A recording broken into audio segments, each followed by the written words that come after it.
Well, thank you all again for being here today. It's a genuine pleasure always to gather with so many amazing nonprofit leaders and leaders in this space in our communities. My name is Colleen Strau. I'm the director of the Nonprofit and Voluntary Sector Studies Network at Luther College at the University of Regina. And I'm so pleased to be here with Catherine Lacefield, who is sharing her expertise on the topic of donor acquisition to retention. But before we get started, I want to just acknowledge that as we gather today for the Growing Nonprofit Series session, we acknowledge that we are meeting on traditional territories of the Indigenous people of Treaty 4 and Treaty 6. The University of Regina has a presence in both.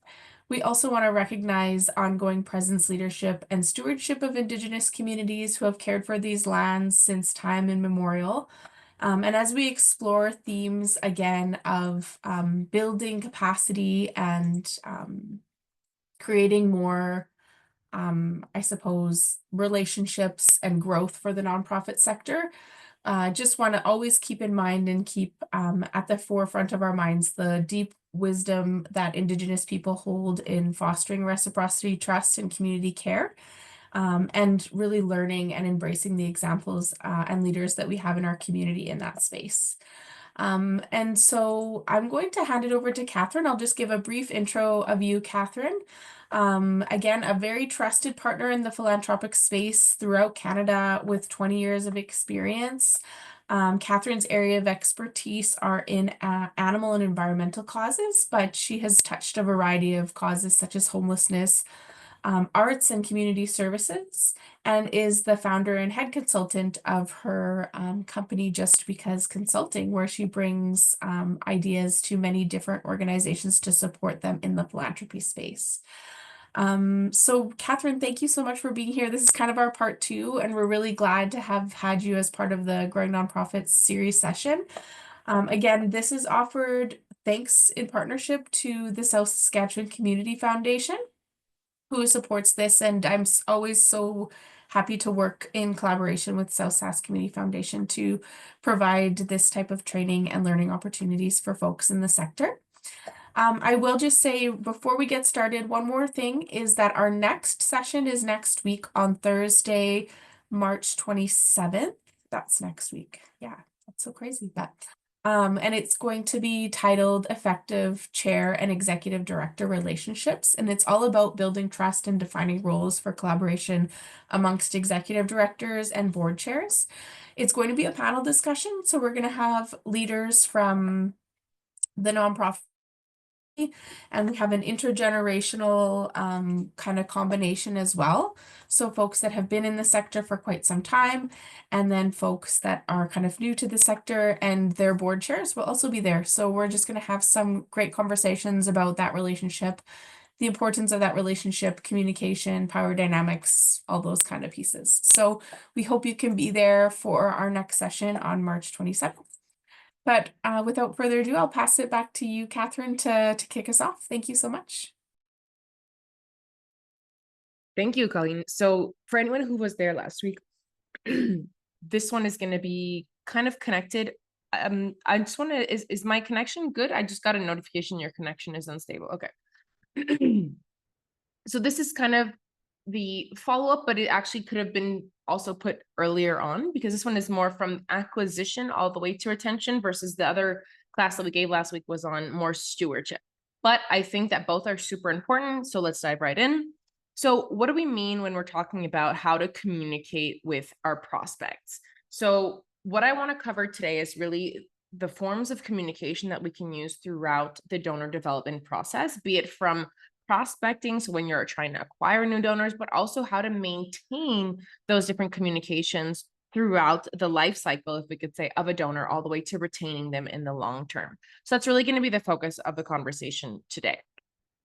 So when we're talking about messaging, before we start planning our communications, we need to know, who are we talking to? I've met with many clients and many nonprofits who kind of assume who their target audience is without actually looking at the data. So have you had a conversation internally with your donors or with your people that follow you? Because it might be that they're following you, but they're not becoming donors. So what's the difference between the different people that you have in your pool or in your community and in your network, and who would you want to target specifically? So before we actually dive into the strategies, we need to understand who are these people that we're talking to. So the first step that I often recommend for my clients to do is really starting to establish who are your donor personas. So your donor personas, why do we need them? So first of all, it allows you to know your target audience. Who are you going to be talking to for different needs? Who is your profile of your typical donor versus perhaps you have a membership that maybe they have a specific profile that is different than your donors. Maybe you are a more advocacy oriented group, and who is signing your petitions and getting engaged on social media might not be the same persona or profile than those that are being more active financially. You want to also, once you have these personas, you'll be able to identify the best approach and communication strategies. Let's just do a quick example. If you have a target audience that is between 18 to 25, let's say for advocacy and the environmental space, they're 18 to 25, they're super active on social media, they don't really answer the phone anymore. For some reason, young people don't seem to remember that phones are actually used to receive calls, not text messages. So we have to understand the target communication strategies for that group will be very different than if you have an age group that is 65 and up, doesn't have access to or doesn't use social media as much more prefers mail. Then you'll have different communication strategies and you'll probably be using a much different messaging. Okay, so that's going to be the why. Why do we need to establish these donor personas? Second of all, when are you going to be thinking of doing these? Well, there's different situations in which you might want to start exploring more about how to build your donor personas. So let's say if you're like, I really want to build up my newsletter list. Okay, well, who do you want on your newsletter list? Do you just want thousands of new emails, or do you want specific emails or different types of people who will then be looking for a specific approach or objective? So do you want more donors? Do you want more, oh my God, do you want more followers generally? Who do you want? So you're going to have to know who your current personas are to be able to then approach them in a different way from an acquisition perspective. Sorry, there's like a really weird noise in the background. I don't know what's going on. Okay. Number two is you might want to we want to build up our donor database. Okay, but who does your current donor look like? What is their demographics? What kind of information do you have on them to then be able to target those people? And finally, when we're looking into a general development strategy, we need to know that you might have different types of personas. You might have your monthly donors that look some way. You might have annual donors. You might also have potential legacy giving personas. So all of these different profiles are very necessary to build up a much more holistic, wider perspective of who is in your community of donors or sympathizers or followers, and then be able to target them differently. So that's kind of the context of donor personas, of when and why you're going to need them. So how do we build these donor personas? So how would you go about understanding and knowing your donors? Of course, at any time during the conversation, please feel free to put your answers in the chat. I've tried asking people to put up their volume and say it out loud. Doesn't work as much, so feel free to leave it in the chat. So how would we go about understanding who our current donor personas are? Does anyone know, or how would you go about it if you were to try to figure out who is part of your donor database? How would you build up a donor profile? How would you go about it first? Any ideas?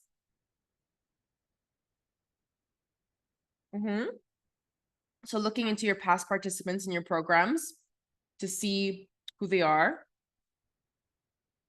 So there's many different ways. So as was mentioned, you want to analyze your current database. So what data do you have, first of all? Do you have their address? Most likely. So you can, with their postal code, you can actually build a really cool map of where your donors are.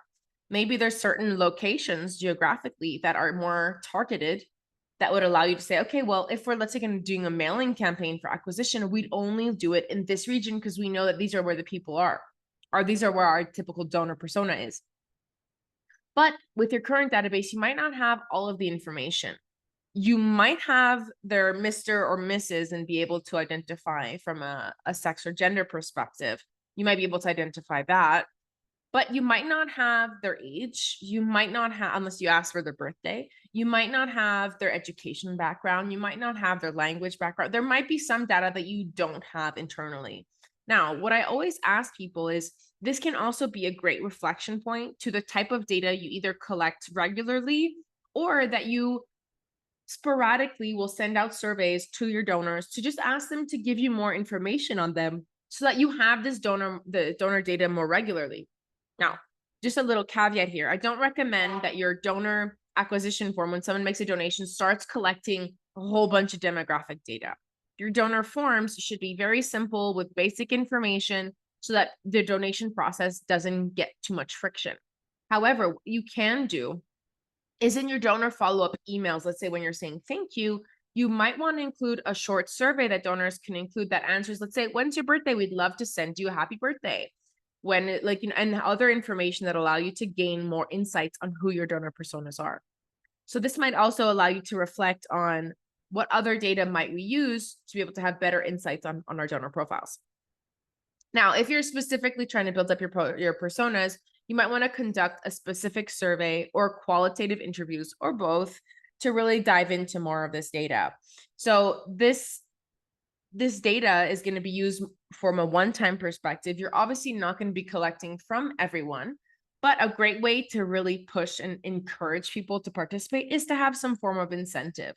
So I've seen people give out, for example, this was an environmental education group that environmental defense, like legal defense group that we'll be covering in a little bit. I'll show you a case study. They handed out access to national parks. So they were able to give out, someone was going to win I think it was like a $200 value or something to access national parks for a year. So it was like a membership pass. I've had people give out free theater tickets for an arts organization, access to museums, whatever it may be. You might want to have a little incentive to really encourage people to participate in your survey or your qualitative interviews to really try to get as many people as possible, because you do want to have a representative sample size. You don't want to just have 10 people that are representing your database of 1,000. So that's one of my tips just for how to collect that information. However, there might be some information that you can gain from external reports. This can be demographic data or donor behavior reports. So there's some that exist out there. Imagine Canada has some good reports. You might want to even just look at Statistics Canada to figure out if you're in a specific region, if you know that your donors are coming from a specific area. Generally speaking, you can look into the demographics of that area. You can also on Canada Post, if you go to the Build Your Mailing campaign, if you specifically put in certain postal codes, they'll be able to give you a donor demographic of that area on average. That doesn't mean that that is who your donors are, but it can give you an idea. Now, the donor personas, while they do give you you want to have demographic data, what you also want to get is information about their behavior. And this is where these external reports can be very helpful. Episode, which is very Quebec based, but they do have reports where they do cover the Canadian data as well. What's really interesting is that they've done studies that showcase what are the different donor behaviors for different demographic groups. So certain age groups, they'll separate them by generations and they'll say, well, this generation is much better to communicate with them through social media, or they're more likely to give through social media versus another generation that might be much better by email or traditional media. So this is all the information that you're going to want to gain to build up these donor personas. Now, the different types of data that you might want to collect in the survey, while you're at it, you might want to also start collecting other information that it's not necessarily as useful for your personas, but can be very useful for you to have as a nonprofit internally. So number one, you're going to want to ask them, what is their current status? Let's say if you have a membership program where it's a small annual contribution to be a member, to be able to vote on at your annual, your general assembly, or if you have that's your membership structure, you might want to ask them, are they a member? Are they a former member? Are they a donor? Are they a former donor? Because they might still be following you on your newsletter list, but no longer be donating. So these are the kinds of information you're going to want to gain because you're going to want to make personas based on these statuses. Number two is you might want to look into their acquisition source. Like, how did they hear about you? Was it, oh, I learned about you through a donation campaign or through social media, or I was looking for information and I found your website. So this information is going to be very helpful because you're going to be able to gain insight on different profiles and how they got to learn about your organization. And I'll give you a hypothetical example after to really show how this can be useful. Number three is you might want to ask them about their interests. Are there specific programs that you have that interest them more? Because once again, if you're going to be targeting them, you're going to want to go with what they're interested in. And this can also be helpful if you want to go that far into creating certain segments within your database, especially if you don't make it anonymous, to be able to say, okay, this person is really interested in this type of action. Well, then you might be able to target communications to them in that sense. Number four, while you're there, you might as well ask them, what is their level of satisfaction with your actions or activities so far? This can be interesting, not necessarily to build up your personas, but to ask, are you doing a good job with your membership program? Are you doing a good job with your monthly giving program? You might want to ask them for advice on how do they feel you're doing as a nonprofit so far. Social media is also very important. Which social media platforms do they use? Which ones do they follow you on? And this can also be a good space to ask them, well, if you don't follow us yet, feel free to do so here, and then include your links towards your social media platforms so people can start following you. Next can be the types of content they appreciate. So what do they like receiving by email, for example? Do they like long form blogs? Do they like short case studies? Do they like short happy stories? Do they like data driven analysis reports? So this can be the kind of information that can help you get a better idea of how are you supposed to communicate with these people? What kind of information do they like receiving? And finally, you might want to ask if they have any language or communication preferences. This is especially, I'm mostly work a lot in Quebec, and the French English is very important. So it's very important to know which language people prefer being communicated in, or even understanding, do they speak other languages other than English, to help you understand maybe there's a way of doing communications to target certain communities. And communication preferences, what I mean by that is, do they like receiving phone calls, mail, email, or even text messages in certain cases, or sometimes being communicated with through social media. So this can really get you to have a better idea of who is within your database and how to communicate with them. Now, let's dive into this case study that I was mentioning. So I mentioned it quickly in the last class as well, but we're going to dive into it a bit more details today. So this environmental defense nonprofit that was based in Quebec, they wanted to increase their newsletter list by 9,000 emails. So they were at, I believe they were at, how much were they at? Like 15,000, and they wanted to get to 25,000. So that was almost 10,000 emails. And I was like, okay, but why? Their thought process was, well, we currently have an answer rate of about 5%. So if we increase by 9,000 emails, then we will get more donations. I was like, well, that depends on who makes up those 9,000 emails. If we're just doing random acquisition strategies, I can build up to 9,000. Will that mean that those people will donate? Not necessarily. So what we decided to do is we actually analyzed their current email list and made a distinction between who was on their email list as a general subscriber, but was not a donor and was not a member. So we can figure out that profile that was maybe not so much our priority. And we were able to build up donor personas on who were their current donors, who were their members, who were annual contributors, to understand like, who do we actually want to make up those 9,000 new emails? So once we did the personas, which I'll give you some examples of, we were able to create an acquisition strategy for each segment. And I'll explain why as we develop the personas. And realized also not just who they had in their database, but we also realized who they didn't have. And from external reports, we discovered that those that were most likely to be donating to environmental causes was actually youth. So between 18 to 25, they were much more involved because they've been being told since they're very young, you're the last generation that needs to take care of the environment. It's much more of a priority for these people. That doesn't mean that they're going to be the biggest donors, but they should definitely make up your newsletter list because as they get older, they will still have those same values. So this allowed us to also realize, even if they were not a current persona, that they should become a donor profile that they're interested in their acquisition strategy. Okay, so let's dive into what a donor persona might look like. So this is one example. So Paul, this is a persona that we invented. This is not based on an actual individual in their database. His persona profile is based on the most common answers of our members and donors. So these are people that not only are members and pay their annual, I think it was like $25 contribution to be able to vote in the General Assembly. They become an active member of the organization, but they were also donating externally to that. So these were like the best profile that we could have.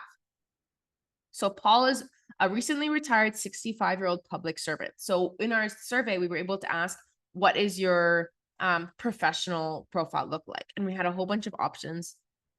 Working in the public space was one of the most common answers. He found your organization thanks to a Google search about a local environmental issue. So this is someone who was already interested in the cause and who decided to do a search because he was like really affected by a local campaign, and he discovered your organization that way. He follows your work on Facebook. So we once again know that maybe communicating through Facebook ads would be a great way of acquiring this person and communicating with them. And he's most interested by your legal interventions, but he understands how all of your actions work together. So he understands the importance of all of your different programs. He is most concerned by what he will be leaving behind for his grandchildren, and he generally prefers making an annual gift, but is slightly inclined to becoming a monthly donor. So what do we gain from understanding this profile? From an acquisition strategy, where would we be able to reach this person? Any ideas? How would we acquire, based on this profile, how would we be able to communicate with this person? Where would we be able to find him and hopefully capture his email somehow? So as we saw in the profile, he found you on Google. So maybe a Google sponsored ad that will talk about and target this specific profile, because you can do very targeted ads, maybe from a demographic perspective or from a geographic perspective, and we'll target it based on maybe local campaigns happening in that area. So Google might be one acquisition strategy. Facebook might be another, because he mostly follows your actions on Facebook. So once again, having these personas really allowed the organization to understand, how are they going to go about collecting these emails? Now let's do another exercise with another donor persona. So this one was, I forgot to write it here. It's just a typical donor that is not a member. So Sylvie, she's 46-year-old professional living in Quebec City. So we have more of a location specificity that they're really focused in Quebec City. She's not very active on social media, preferring to consume her news by the traditional media outlets. So she reads the newspaper, she watches more of the news on television. Chico, no, sorry, my dog is trying to climb up on me. So once again, if we look from an acquisition strategy, she heard about you in the news. She didn't hear about you on the internet necessarily. She heard you more on television or maybe in a newspaper. She discovered your organization thanks to a press release and was attracted by the call for legislative reform. Her average income is $50,000, and she generally prefers online donations. So once again, having this data allows us to more specifically target. Because if we're thinking about how would we reach this person, well, we know that maybe we should invest more in our public communications. So we're going to be focusing more on press releases. And once again, this is a long game, because you don't have as much control over the people that follow you, but it's something that you know that you should be putting more energy into. With the annual income, you can even do some specific targeting with Canada Post, where you'll be able to target certain areas. So let's say in this case, I would be targeting Quebec City. I would be targeting at least a $50,000 annual income. You can even go from an age demographic, and you might have a list of a couple thousand people that you can send, let's say, a press release by mail that you're sending to all of these people to say, hey, this is what we're working on right now. We would love to count on your support. You can sign up to our newsletter here. We're not asking for a donation necessarily. We're asking them to follow us so we can once again build a relationship with them. Okay, so is that clear for donor personas? Does anyone have any questions, or is this good so far? Where we understand that by building up these profiles, we can really better understand which communication strategies to adopt in the next phase. So don't hesitate. If you have any questions, feel free to drop it in the chat. If not, we will have some time at the end to answer any more specific questions. Okay, so how can we, what are some donor acquisition? Sorry, this should say strategies, not sources. My bad. So what are some strategies, or it can be sources as well, of how are we going to be acquiring donors? So what are some ideas of how people have received new donations into your nonprofit? What strategies have you used in the past to acquire new donors? Any ideas? Or I'll go right in. Quiet groups, Colleen, every time. I force my students to participate. They just might need a minute to think about it. It's fine. I I'm know. fast. I'm fast. I know. No, it's all good. Yeah, actually, so I'm giving a university class, and I awarded 5% of their grade to participation in classes, because I was like, I'm not going to just be speaking alone through all of these classes. It's like 3-hour classes. Imagine just me talking for 3 hours. Anyways, so how can we attract or get new donors? There's many different ways. Of course, there's social media campaigns where people that you have that are following you on social media might be called to action and become a donor on social media. You might want to also just get their email through some form of acquisition strategy. Lead magnets, which we'll cover much more in detail, because I think a lot of nonprofits do not take advantage of this amazing opportunity. A lead magnet is really when we're going to be able to have something that attracts people that they want, and that it's hidden behind an email wall. So instead of it being a paywall, it's an email wall. If you want to get this report, put in your email here and we will send it to you by email. I'm sure you've received these many times. Nonprofits can definitely take advantage of this strategy to acquire new potential prospective donors. Number 3 is also events. So these can be in person or virtual. So we can think about webinars. This class, for example, if I had been hosting this class and I would have said, okay, sign up. And then when you sign up, we get your email, and then we're able to communicate with you for future offers. So this can be a way of acquiring new people. As a nonprofit, whenever you're doing a fundraising event, of course, you might be attracting people because other people are selling tickets to their community and network that are outside of your immediate pool. So you will be doing some form of acquisition, which is very similar to also peer-to-peer. So when someone decides to raise funds for your organization in your name, well, they're going to be approaching and acquiring new donors for you. Finally, there's online ads. I won't be going into much detail about them today, because that's a whole other ball game of strategies of how to do online ads. But I will say that, as I'm sure many of you know, Google Ads does have nonprofit grants that allows you to have $10,000 worth of grants a month. But my recommendation is to, especially in the beginning, have a professional, and that is not me. I'm not trying to sell my services here. I'm just saying, have a professional consultant that will allow you to set them up properly. Because if you don't reach certain targets, they will then remove the grant. So it's really important to set them up properly, to understand how they work, which types of ads work, and to do some testing. So having a consultant that can help you can be a good acquisition strategy if it's done properly. I'll do a second caveat around online ads and around acquisition in general. If you're trying to get new people in the door, unless you're doing things like events and peer-to-peer, which are very personal asks by individuals, generally speaking, people that don't know you won't suddenly make a donation unless you have a very incredible, huge credibility and reputation. I'll give an example. The war breaks out, or there's a natural disaster, and the Red Cross does a huge campaign to acquire donations for an emergency.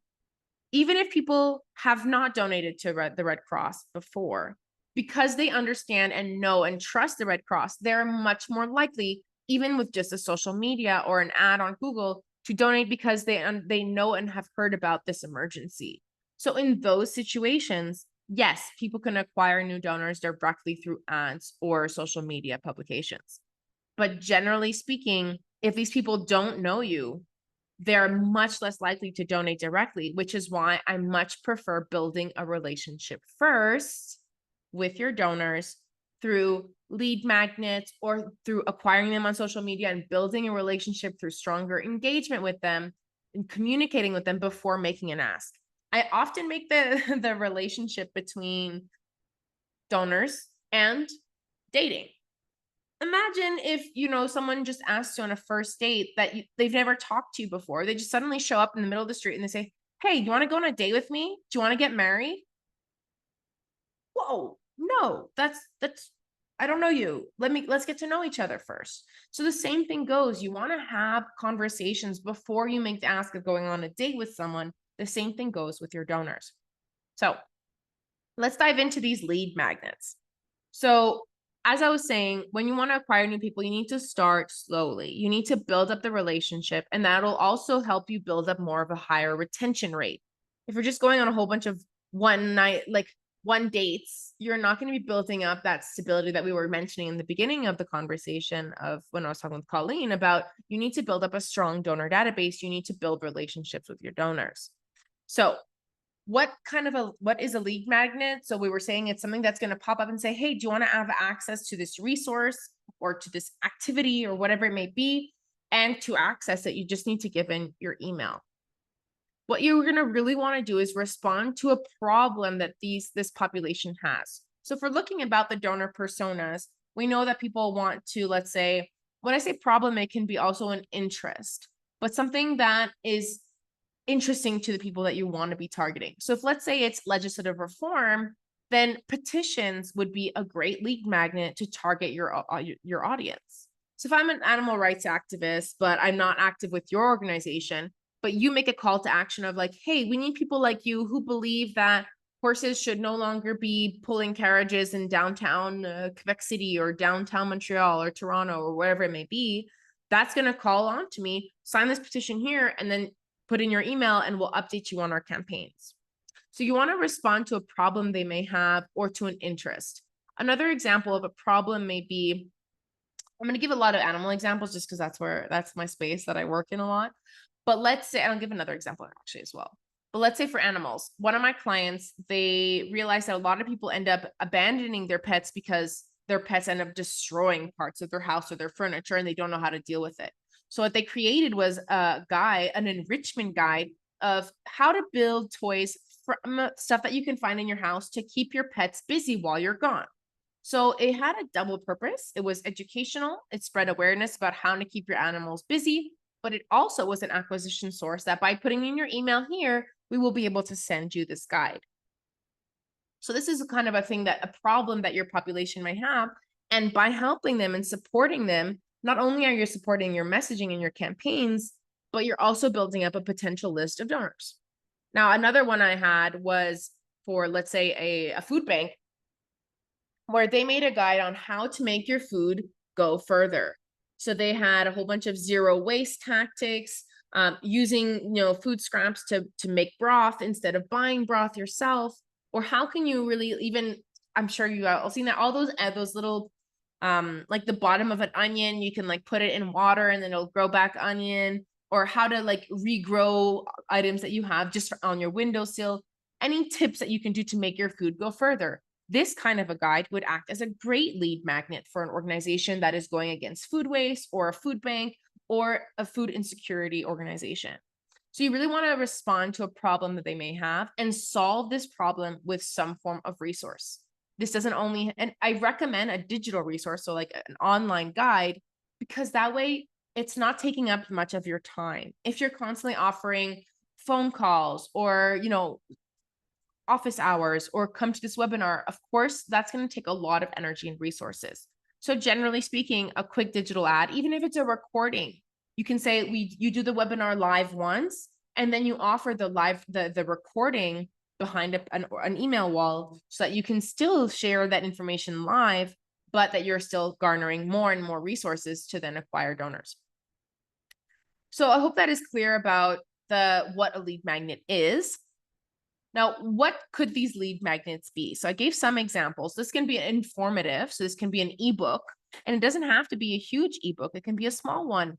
We talked about food waste, your quick guide or ebook on food waste, on how reducing food waste can help in your home. And you can have different, and even just going further from a fundraising perspective, this can be sponsored by a grocery store or by a company. So you can also use these strategies as a donor acquisition strategy from a sponsorship perspective. Just a little, putting that out there.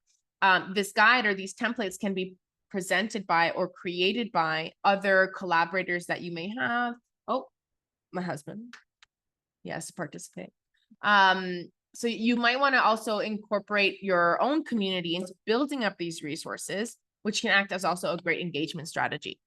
Sharing your best food waste recipes. You can engage your current acquisition, your current list to then build it up for you. Contests can be a great one as well. So I've launched a contest, for example, when I was launching my podcast, where I said, okay, anyone who participates in this contest by following me on social media, giving me their email to build up my list. They had different, the more like actions they did, the more entries they got into the contest. And I was giving away free fundraising hours. So contests can be a great way of building up your email list as well. But I will put a little caveat around it. If the contest resource or what you're winning has nothing to do with your nonprofit, you might not be acquiring the right people. So if I just offer an Amazon gift card, I'm going to get a whole bunch of people that just want that Amazon gift card that don't care about what I do. And so am I really building up the right list? So that's another little caveat about contests. And in general, your lead magnets, make sure that they're relevant to your target audience. A quiz. So this can be an educational quiz, or it can even be a silly quiz, but that does target your audience. For example, I'm sure you've all seen these on social media of like, which Disney princess are you? Obviously, that is fun for a lot of people, but that might not be relevant to your organization. But you can make a quiz around, let's say if you're an endangered species organization, which endangered species represents you most? And you can take the opportunity to make it educational by also giving information about that species at the end of once they've done the quiz. So there's ways of making them silly and fun, but also making it relevant to your organization. As I mentioned before, petitions are a great way of acquiring them, making sure that they're actual real petitions that you're going to be using, of course. When I say tool, so what do I mean by tool? This can be and I'll show you an example of like an environmental footprint calculator, for example, or how can you calculate your, let's say the level of food waste or your impact on some form of organization. So these kinds of tools can also be an incentive, a lead magnet, a challenge. So, okay, for 30 days, here's a 30-day meditation to reduce anxiety and to improve your mental health. Every day we will send you a meditation prompt, either a video or something to listen to, or just something to ponder, or not some form of activity to meditate every day. This can be a great way of acquiring new people. And finally, there's incentives. So discounts on products or services. For example, this is only if you yourself as a nonprofit offer these kinds of services. So I had an animal shelter that also had a grooming salon. They also had vet services, and they had what they call op shops in Australia, which is secondhand stores. And so they offered discounts. If you signed up to your newsletter, you'd get a 20% off coupon that you can use at any of our stores or any of our services. This can be one way. Once again, you really have to choose your lead magnet based on your target audience. So I'll show you some examples. So this one is by WWF. So it's how big is your environmental footprint? This was really big when I was studying in college. There's so many carbon footprints calculators. But I found it was really interesting because it's also spreading education. It's also building awareness about your brand, while also targeting people that are already interested in calculating their carbon footprint, and it acts as an acquisition strategy. Another one is this One Nature challenge by David Suzuki. So that's what I was giving an example about earlier with these challenges, where it's spend 30 minutes a day in nature for 30 consecutive days. So it gives them a prompt. It gives them an idea of like, okay, go bring your child to the park next door, bring your dogs out to a local forest or whatever it may be. And it gets people that are already interested in the cause to just be pushed even further. Okay, so these are some examples of different lead magnets that you can use to acquire people and then build a relationship with them. So once you've set up your lead magnet, what happens next? Well, this is a typical funnel. So we call them these lead magnets turn into a donor acquisition funnel where there's going to be the most people, everyone's going to sign up to your resources. Slightly less people are going to actually open and access your resource or actually complete it. So the challenge, they might sign up and be really excited, but then never actually do it or never even open your emails. But there will still be many people that do. What you're going to want to do is also set up an email series. So we had talked about this in the last class as well, and I'll give you an example of a welcome series. You're going to want to showcase what your organization does. So yes, they signed up for this resource, but then you're going to want to present to them. So why am I sending you this? And then finally, your email series should lead towards some form of solicitation down the road to make a donation. So what might that look like in real life? So this welcome series, in this particular example of a lead magnet, email one is you're going to send them the resource. Thank you so much. Here's your challenge. Here's your video. Here's your whatever it may be. Number two is you're going to want to wait a couple days maybe, and then introduce your nonprofit. Hi, I'm such and such, and this is what we do. Because maybe these people signed up for the resource, but they have no idea who you are as an organization. So you don't want to assume. So you're going to present your nonprofit. And email three is how can they get involved, but not a donation. So you might want to say you can become a volunteer. You can follow us on social media. We have this other petition, we have this other resource. You might want to lead them to showing and to get to know your organization in a different way, but don't ask for a donation yet.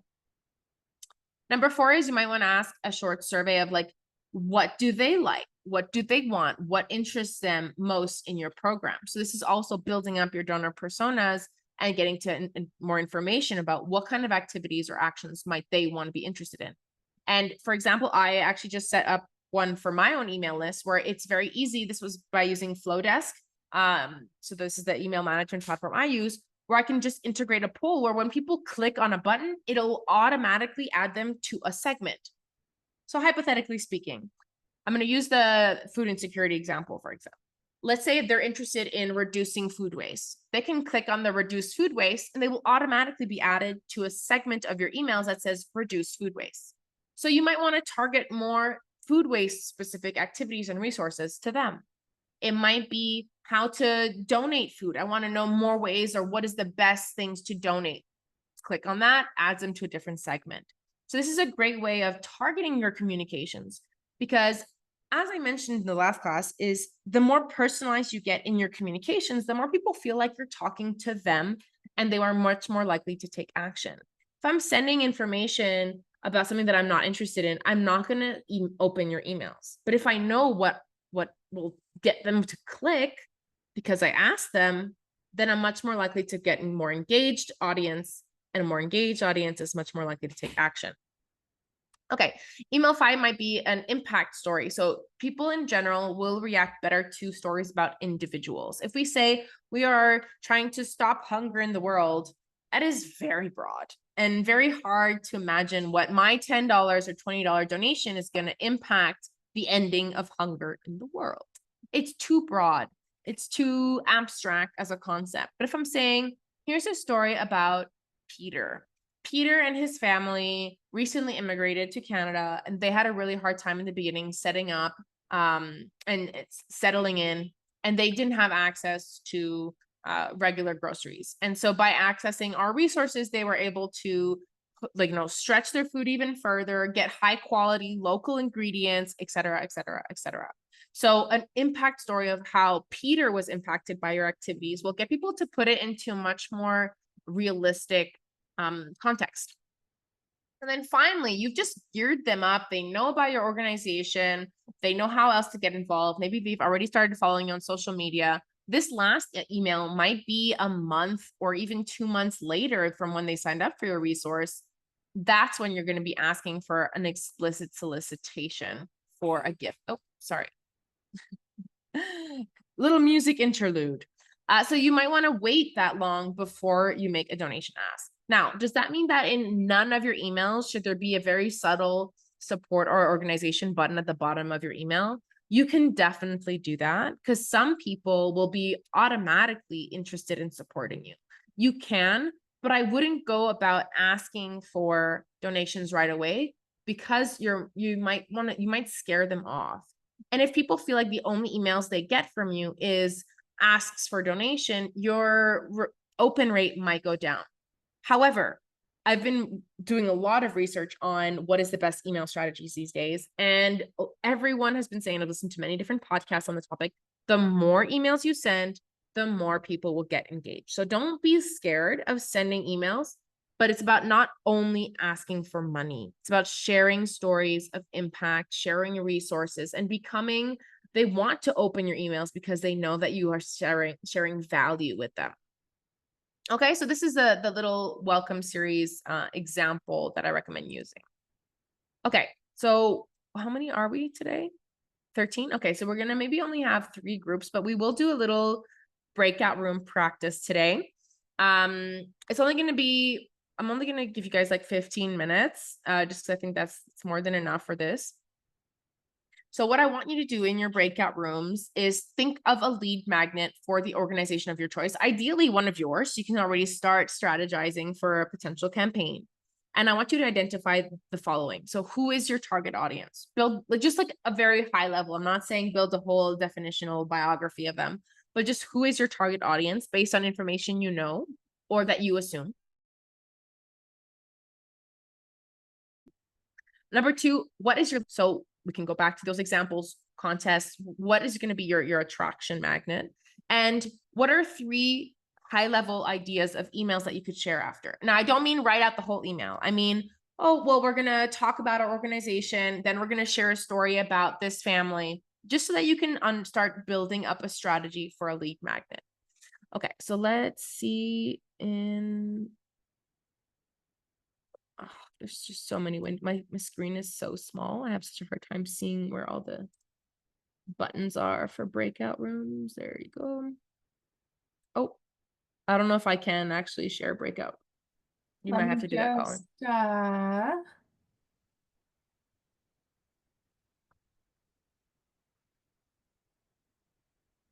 That should work.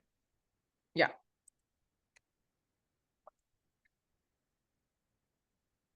Okay, so we're gonna have 3 breakout rooms. So it is, what time is it now?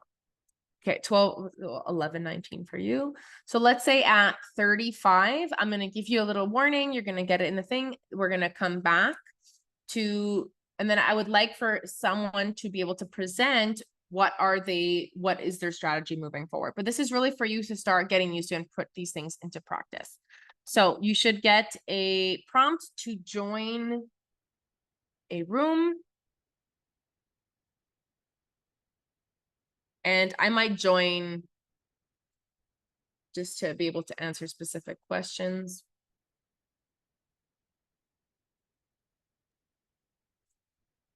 The challenge I have is that like I start thinking about like all the things that I could do, but I'm like, no, we have like a fun development person like that does this stuff, but I'm just like, it really inspires me to think more intentionally about like even my own work, you know, and like what like work of the MVSSN, right? Because it's part of like the greater like kind of like Luther College University of Regina setting, but there's like so much more like intentional, like specific that we could get into. There, there's so much, like every nonprofit, and it doesn't have to be from a donation perspective. It could just be from a communications perspective or a program perspective. If you want to acquire new beneficiaries, you want to spread the word about your services, lead magnets can also help for that. It's not just from a donor acquisition strategy. I'm just seeing.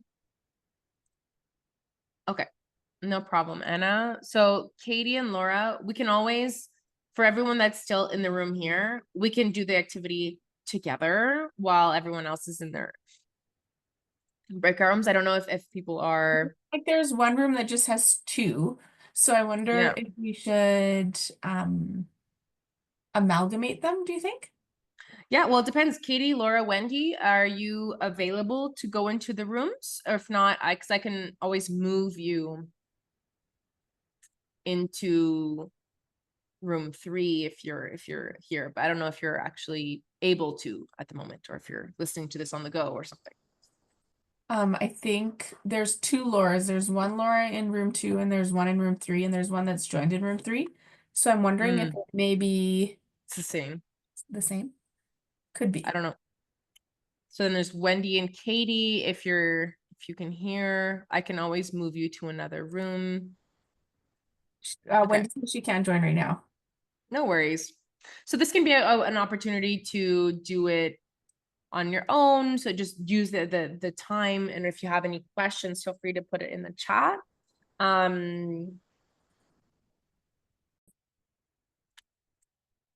Wonderful.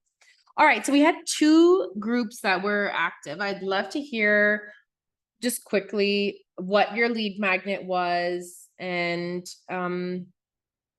what did you feel like you gained most from this activity? So either I think I don't know who was in which group. Actually, I just closed the window. So there, I know Dr. Jane, I know you were in one group, and I think Lynn was in another, but I don't remember, to be honest.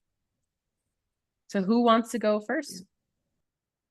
Well, I was in a group with Jordan from Nature Saskatchewan, and we came up with some really good ideas. Jordan, do you want to speak to that?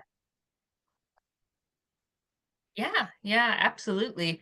So yeah, Nature Saskatchewan is a conservation nonprofit based out of Regina, and one of our biggest programs, and what most is habitat stewardship. So we work a lot with private landowners who have species of at risk on their land, and we enter into handshake agreements with them to get an idea of how many of these species are still out there. And so we just kind of use like Operation Burrowing Owl as kind of one of our big flagship ones. And it's been going since the 80s now. It's like 50 plus years old at this point. And so yeah, one lead magnet that we talked about is like there's a ton of different species at risk in Saskatchewan. And so it could be like a fun little quiz, like what prairie species are you? Like if you have burrowing owls, maybe you also have badgers. And some of the other lead magnets, like we have a lot of different newsletters. Like we don't just do habitat stewardship, we do a lot of other different programs from like bird banding and monitoring and volunteer networks too. So we have a bunch of different newsletters. And right now, when you go on the website, it's just a point and click. So you have to sign up for these newsletters individually, or you're kind of digging through a lot of different pages. So having something that pops up when you go new options for what newsletters you can sign up for or what you're interested in. That was something we talked about. And yeah, we had a lot of different email ideas because if just following up, if you have this species at risk on your land, here's some information about it. If you have this one, you probably have this one too. Here's another fun thing. Or something else we do is like we offer funding for landowners for fencing and seeding opportunities. So just yeah, a lot of stuff things you came could out of potentially this. do. Yeah. Yeah, and just like as a quick idea for that, the different lists that you have, like on most email platforms, like kind of what I did for my own list is you can have one main one where people sign up, and then you can even say like you'll be able to click and choose which newsletters you want to be subscribed to, and then they can easily just click on the newsletters that interest them most, like select, and then they will be automatically segmented. And then let's say for the quiz, what I would have done if I was is that let's say if you're the badger, well, like here is like a guide on like where badgers are. Like, do you have badgers on your land? Like, if you do, like, here is the resources, and you can really make it interactive. Like, it might be a bit of take a bit of time in the beginning to set up the thing. But once it's there, like, unless your resources significantly change, like this creates a really great funnel to get people to understand both from an educational perspective and from an awareness perspective. And once it's set up, like most of it is automated on your end. So yeah, no, I think that's a great idea to really help build up your audience, but also steward them towards eventually making a gift. Quick thing about because I had a conservation group that they did with African penguins, and what we had built up was a list of 10 actions you can take to support the conservation of this particular species. In your case, it might be 10. Sign up here to get 10 actions to support Saskatchewan's endangered species. And then every day you can send one every 2 days or whatever it may be. And it might be like, there's this petition, there's this resource, and you can have 10 actions that they'll receive. So it's kind of like a challenge. Anyways, that's a great example. The other group, do you want to just share quickly what your lead magnet was, or if you had any questions, or if this activity was helpful for you? Or do we continue? Jane, I can see that you're excited. I think we didn't get too far.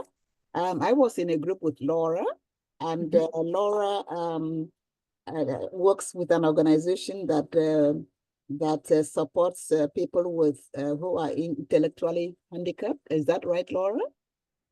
And my organization is Amacon Women Empowerment, and we work with Indigenous women and disadvantaged women and youth, and provide them with computer skills, computers for the high school kids who don't have some from home to do their work, and we also supply food. And we talked about two lead magnets that we use. Ours was banquets, and Laura's was a golf tournament. But in both charities, after the event, even though we follow up, we didn't usually get a lot of follow-up donors. In our situation, many people signed up, but most of them were interested in the high school kids, and they were interested in going to talk to them rather than donate. So once they found out that they could not do that, and we tried to interest them in donation, it's dried up, and Laura found the same too, that after the golf tournament, the people, it was difficult to convert them into donors. So, and we were thinking, what else could we do that could capture them, that could enable us to keep them? And we didn't come up with too many things. Well, I have tons of ideas for these things. Like, I will be sharing my LinkedIn and also my own newsletter at the end of the, if ever you want to have a quick LinkedIn chat about ideas. I'm an idea person, but like we talked about, understanding who are the people that have given historically and understanding their persona and their profiles to then develop a lead magnet that fits that personality. So if we're realizing that banquets and golf tournaments are attracting people who want to participate in the event, but they don't convert, then maybe those are not the right acquisition strategies.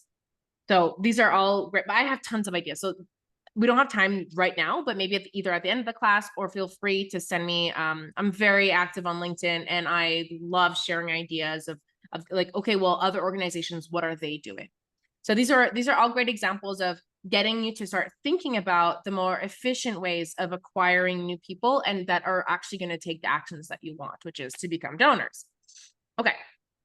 Now, the second part is really around what type of language should we be using in our communications to our prospective donors, to our existing donors. So we're going to showcase two different approaches. So number one is the rational argument. So when we're spreading information, did you know that this happens? Did you know that smoking is bad for your health? Now, the rational arguments or more informative communications will generally attract people that are already interested in or seeking information on your cause. So let's say if we're talking about conservation, if you're sharing about the number of species that are endangered, or did you know that this industry pollutes the most and causes the most destruction of species, these informative communication these messages will attract people that are already interested in. They're not necessarily going to be converting people to action unless they're already interested, which is fine if you're targeting your audience of already converted people. Number two, generally speaking, it doesn't capture people's attention because we are so bombarded with messages. I think I saw somewhere it was like on a daily, you receive like 1,000, or it was ridiculous number of promotional messages. Now I saw even on Facebook Messenger, I get ads and in stories we get ads, and on YouTube we get ads, and there's ads everywhere. So we're constantly being bombarded with messaging. These type of like, did you know, generally don't capture attention as much as something else. Number 3 is that we are not rational beings. I always make the joke, except for Virgos. If there's any Virgos out there that are extremely rational, I am married to one, most rational person I know. But generally speaking, people are not very rational. We don't make decisions based on rationality. Most people will be more moved towards an action by their emotions. And also, in some cases, if we are prescribing an action, like this is a good action, this is a bad action, it can actually trigger defensive behavior, and it might not actually convert people to want to follow. Let's talk with a smoking example. Did you know that smoking is bad for you? Look at, people are going to like kind of not want to face the reality and say, no, no, no. And it might actually push them away from the cause instead of towards it. Dog, stop it. He's like scratching my legs. Go away. Other tactics that you can use in your messaging that are more likely to capture attention are teasing. And I'm going to give examples for most of these in the next slides. So it's by sharing something, but not the complete picture, and kind of just like, well, what do they mean by that? And then they'll have to click somewhere to get the full image. I'll give an example of, let's say on an Instagram post where the first image that you put on a carousel is something that people are going to be like, wait, what? And then they'll click on the next, and then you're going to be able to give them information. But that original image that you're going to use or message is going to be more likely to pique curiosity. So I'll give you, so this one, this is a French campaign, but I thought it was really good. It basically, qu'il se débrouille means like, let them figure it out. So they just put this image of these people in situations that most people would consider that they need more support, or they're maybe in vulnerable situations. And they just said, let them figure it out. That caused a public outcry of like, what? What do you mean let them figure it out? We should be helping these people. But actually the follow-up message was saying, no, what we want to do is give them the tools so that they can figure it out on their own. So it really, by teasing the message and causing more of a reaction, it got people to reflect. And then of course, okay, so if that's how you feel that they shouldn't be left to their own devices, then are you going to take action for us to support them? So that kind of teasing messaging can be a very effective strategy. Now, another one is ambiguity. So by kind of piquing curiosity from making something not clear. So one of the examples they gave was a campaign. It was for vaccinations against basic diseases in children, because there is a big movement anti-vaccine.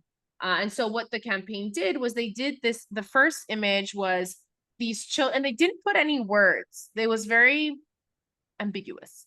So they put all these children in hazmat suits visiting a museum in these giant yellow or orange suits. And then there was the after, which was the children dressed normally going to the museum. And the whole message was, well, if we don't vaccinate the children, then they're going to need to wear these, everything's going to become dangerous. And then if we do, it's not. So it was kind of unclear, but if people that got it go, oh, now I get it. And then they'll be able to move forward. I'll give you another example that I feel, of course, don't mind the Dutch on the bottom, but if anyone had seen this campaign, it was just in the time where Twitter was converting to X. And so this was by WWF. And the message was, as you can see, like through time, and then in 2023, it's an extinction. So that like there was a lot of species of birds that were actually going extinct in 2023. So it was showing kind of the evolution of bird species. And then in 2023 was like the period where there was the most going extinct. Now, for people at first, they might be like, I'm confused, but then it creates this aha moment of like, I got it. And it creates like a more of like a shocking value. So this brings us to the shocking effect. Now, I always want to put a little caveat here of if you go too shocking, you can actually trigger those defensive mechanisms. So be careful, but still you can utilize the shock factor to get people to grab people's attention. So I'll use this one, which kind of like confronts people with the reality of likes don't save lives, money does. And so this is more of like a shocking message. It is a bit prescriptive of like, you should donate, but it does capture attention. And so what you want to have with this is following up with what the money can actually do, how you can get involved, that getting likes on social media doesn't actually do much to help the cause. Now, finally is using celebrities. So a good way of capturing attention is to use celebrities that already capture attention. People are much more likely to recognize and go, oh, I know that person. What are they trying to say? People tend to be more attracted to content that is made by people they know. That's why influencers are being more and more popular. It's because people like and trust people that they know. So I'll give you this little example. It's with Pamela Anderson. PETA has, the People for the Ethical Treatment of Animals, has very much used these tactics to their advantage, where they use celebrities to do these media stunts to showcase their message. So Pamela Anderson, who is very well known as a sex symbol. So vegans make better lovers. So she is a vegan. She promotes animal welfare and animal rights in a lot of her campaigns. And so by partnering with PETA, she's obviously bringing more attention to the organization by putting her face on the campaign. Okay, so these are some tactics in that you can use or think about using in your messaging to really capture attention. Now, when it comes to the emotional component, so what emotions will really trigger actions? It's much more positive emotions like happiness, love, empathy. There's a big focus on empowerment and positive outcomes. So the whole poverty porn that used to be very prevalent in a lot of messaging campaigns, where it was the typical image was this starving child with flies going around, like really decrepit situations. Those horrible stories, they don't work as much anymore. Number one, because people tend to be more blasé, like we're almost desensitized to those images. And it makes us not feel good. So instead, what we recommend and what a lot of organizations tend to be focusing on more is positive outcomes. Charity Water, which I should have put a link to one of their photos, they use really positive storytelling in their photographs, where instead of focusing on, let's say, the communities that don't have access to water and the situations they're in, they show the situation in the photo of the family when they get their first like water, they finally get clean water to the community. They'll show those celebration photos of the families receiving clean water for the first time in years directly in their communities. That first sip of water, that child being happy, those photos of empowered women or empowered families, those are the stories that we're going to want to use and showcase in our messaging to really capture attention. And that was what's much more likely to push for action. Now, of course, there are some like outrage and anger that can trigger action. So we can't neglect that when we see images of in times of conflict or natural disasters. People are like, these are the situation, this is what's happening. Yes, people will take action. But if you're constantly just sharing these negative stories, people will eventually get burnt out. They will get an emotional, like, I can't deal with this images anymore. I'm already converted. So it can use as a good acquisition in some cases, but then in your follow-up emails, use more of a positive outcome image to keep on motivating and inspire people to action. Okay, finally, I'm going to talk about donor-centric messaging. So I'm going to show you two different messages. One that is not donor-centric, that is more focused on a transactional approach. And then we're going to convert it into a donor-centric one. So I actually did an episode with Sarah Hoshuli. She works, she's in Canada as well. She's in BC, and she's a big fan of donor-centric messaging. She actually did a whole master's degree on donor psychology. So I'll give you this example. So thank you for donating to our campaign for access to education. This year, we helped 100 girls access school this year. Sorry, I wrote this year twice, my mistake. So this focuses on the act of the donation. So as a donor, I'm being thanked for my one-time donation. Now, what is much more likely to convert me and keep me in the long term, which we did cover in the last class, which I highly recommend, is when you associate an action with someone's identity. So this, as compared to, thank you for being the type of person who believes that access to education is a right for all.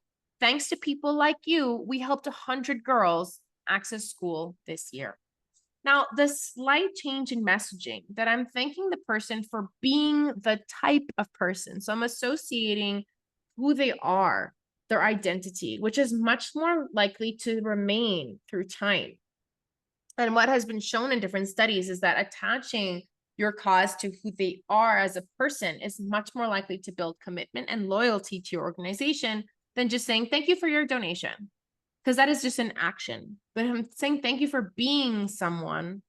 That is something that I'm much more likely to remain through time. And that I can't just stop being the type of person who believes that access to education is a right for all. So then you're much more likely to keep them and maintain them through time. So these are some basic tenets. I could talk about this for a whole hour, but we don't have that kind of time, where there is certain advantages of donor-centric messaging, where it really puts the identity of your donors at the center of your communications. So when you're asking or when you're thanking, thank you so much for being the kind of person, for being someone who believes in such and such and such. So you're sharing that we both believe in the same thing. We're in this together. It builds a sense of community. It also triggers positive emotions of feeling good about ourselves, of thank you for being someone who believes, because there's other people who don't. So it triggers these emotions of happiness and of empathy and of like, yes, we're in this together. And it builds that sense of community and exclusivity of we are the type of people who believe in it and we will be moving forward together. Now, through all of this, the role of automation is very important. So we've talked about these different ways of communicating. Now, I understand that many nonprofits are very limited in time and capacity. So in general, I would say emails are one of the best strategies to implement because you can easily automate different journeys. Now, for anyone that's curious about it, like, please feel free to reach out. I can give you and I can show you like different examples, but you can create these maps, which not only focuses on like email 1 3 days later, but you can even go further and saying, if they don't open the email 1, then you can resend it to them 3 days later with a different title. So that you're really making sure that you're getting them to follow the steps that you want. It takes a bit of time to set up, but once it's there, it's set up and then it's so much easier to tweak. So like when we were talking with Jordan, with Jordan's example of the different newsletters, you really want to create different email journeys based on the different segments. If it's, let's say, even in Jane, when we were talking about banquets or golf tournaments, if you know that you're having a hard time keeping them, then maybe different email journeys for these different participants and getting to see like who's interested in what can be a great way of mobilizing them. And finally, the 3 different ideas that I would recommend is like someone that just subscribed to your newsletter, someone that makes a first donation, and when someone, let's say, joins your monthly giving program, they should have different email journeys. Now, finally, the key takeaways, things that I really want you to leave with today is focus more on knowing your target audience. Get to know. So Jane, you gave a perfect example of how, and with and Laura, with the golf tournaments, maybe you're not maybe these are not your target audience of people that are actually going to convert into donors. And so how much time and energy are you putting into organizing these banquets and these golf tournaments to not retain your donors? Maybe this is not the right strategy for your donor personas. Number 2, we want to really focus on messaging that will trigger positive emotions in your messaging. So both in how you're acquiring, but also retaining. And finally, donor-centric language can really help build long-term commitment to your cause. So don't forget to include that in your messaging. Now, I know I'm really short, like we have 2 minutes. I'm sorry, I should have left more time for questions, but hey, I tend to talk a lot. But if you do want to learn more, you can always sign up to my newsletter for more fundraising tips by following. You can use your phone. If not, I'm going to also share in the chat the direct link. Chat. So for the newsletter, this is it's the Nonprofit Nugget. That is the name of my newsletter. And you will also get a perfect idea of what a welcome series might look like. So you'll get that as well. And like I mentioned earlier, I am very active on social media, especially on LinkedIn, and I love receiving feedback and having questions. So don't hesitate to add me and connect with me on LinkedIn. I'm dropping the link in the chat right now. All right, there you are. So I know we don't have much time, But if anyone has any questions, I'm still available. Amazing. Well, I'll let people stick around if they want, just for a couple minutes to ask any questions. But I'd like to just thank everyone for being here today, and it's really appreciated the time that you give to learning and developing yourselves. And we really hope that this session and this series in general has been supportive of the work that you folks are doing in community. And Catherine, thank you so much for all the time and expertise that you've shared with us over the last couple of weeks. Like I said, I know I've learned so much myself, and I always appreciate learning from you. And your kind of talks are always super inspirational and motivational, I suppose, for me. So thank you for being here, and I hope everyone has a great rest of your day. And we'll stick around for a couple minutes in case anyone wants to have any questions. Mm-hmm.